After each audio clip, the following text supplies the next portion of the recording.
Now, ladies and gentlemen, I'd like to invite the Minister of Climate Change and Environment Coordination, Mr. Ahmed Irfan Aslam. He is a seasoned lawyer and legal professional who, along with his charge as a caretaker minister for climate change, has taken on the role of the caretaker federal minister for law and justice and minister for water resources in Pakistan, which of course is connected to the Ministry of Climate Change in itself.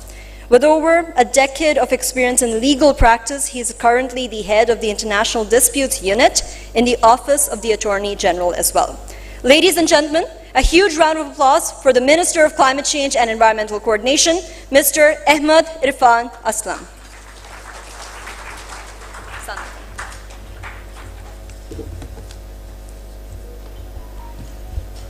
Thank you, Ji.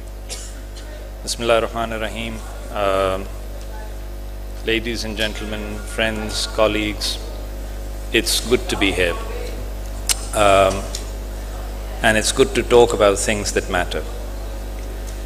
Climate change matters, but it is a subject that we have ignored for far too long. It hasn't attained the level of priority and recognition that this subject deserves. Let me start with a small anecdote to tell you what the mindset still is. When the caretaker federal cabinet was being formed, and the discussion was on cabinet formation, the issue of climate change came up.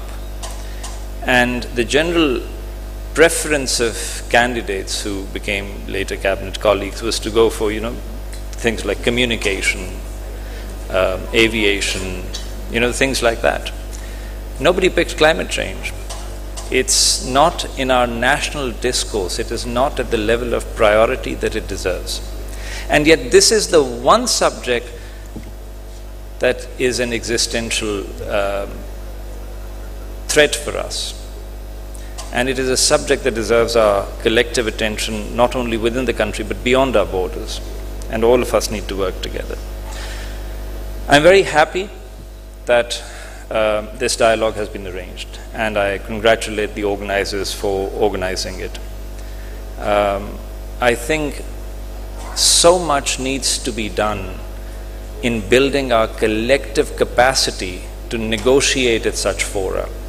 That this step, though in the right direction, is a small, isolated step.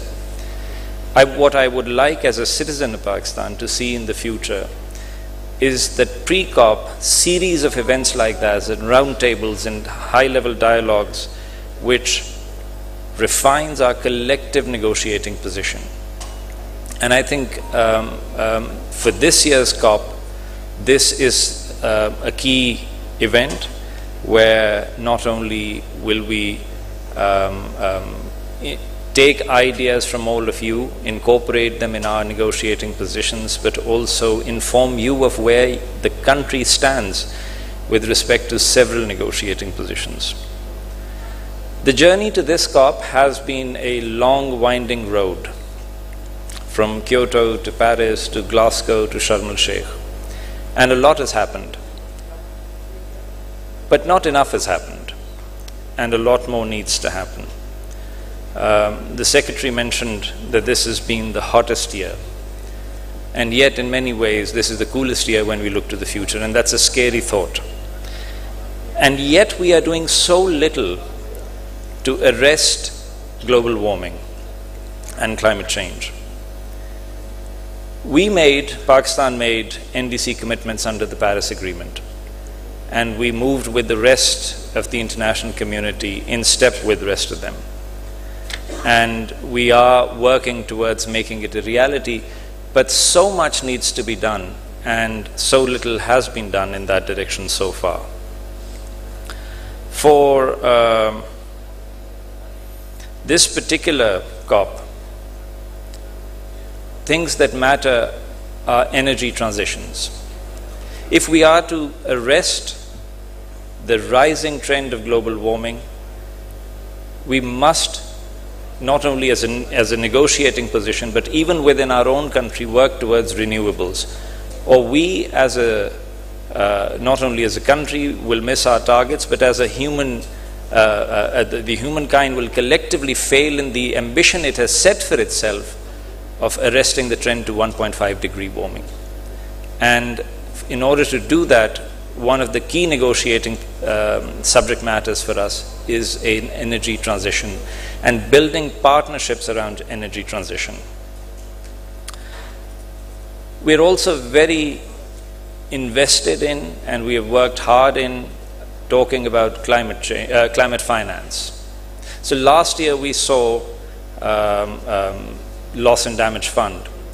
But I couldn't agree more with Bilal Saab when he said that unless it is negotiated proactively, unless it is made a reality, it can go down the road like so many prior initiatives that came earlier in time and nothing came of it.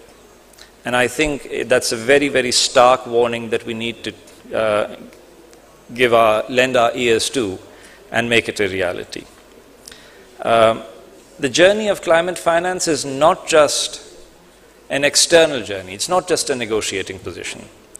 We need to do things internally. We need to mobilize our internal resources to build a broader climate finance capacity. Our capital markets are underdeveloped. They're not deep enough.